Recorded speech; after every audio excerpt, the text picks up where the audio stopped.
There's still so much we don't know about Zorro Ranch, Jeffrey Epstein's sprawling former mansion and property in New Mexico. But the woman who runs a local center for survivors of sexual violence told Reuters that dozens of people came to them for help with what they endured or witnessed at the ranch. One of the things that our community hurts from is having found through the stories of survivors that some of the most horrendous crimes took place at the ranch. This is Solace Sexual Assault Services in Santa Fe, the only provider in the region, according to its executive director, Maria Jose Rodriguez Cadiz. She says that in 2019, the same year Epstein was arrested on federal sex trafficking charges, Solace had roughly 45 people seek help for what they say happened at the ranch.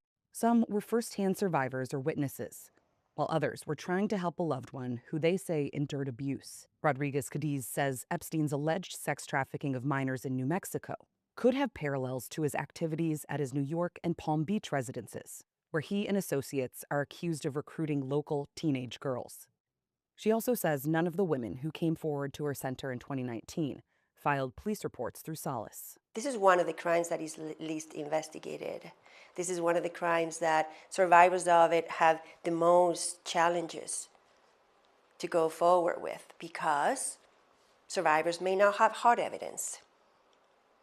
Survivors may wait some time because they are contemplating what's going to happen the moment they disclose. Life is going to change. New Mexico lawmakers launched a truth commission in February to investigate what happened at the ranch. The commission's heard from alleged local victims and is working with them to see if prosecution might be possible.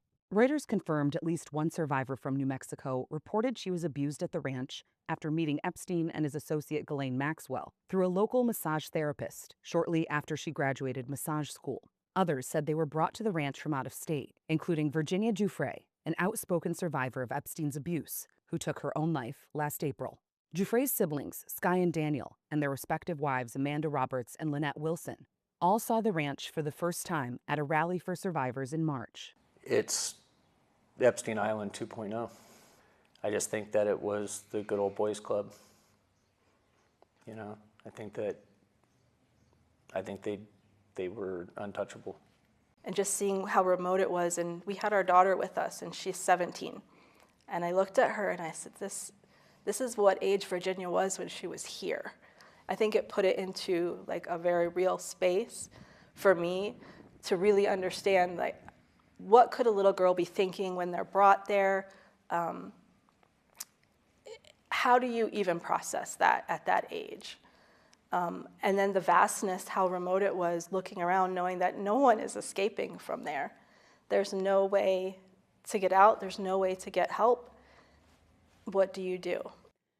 Giuffre's family says they believe that Epstein alternated sexual abuse with activities at places like Zorro Ranch or his Caribbean island to try and manipulate victims. It's like, oh, let's go do something fun.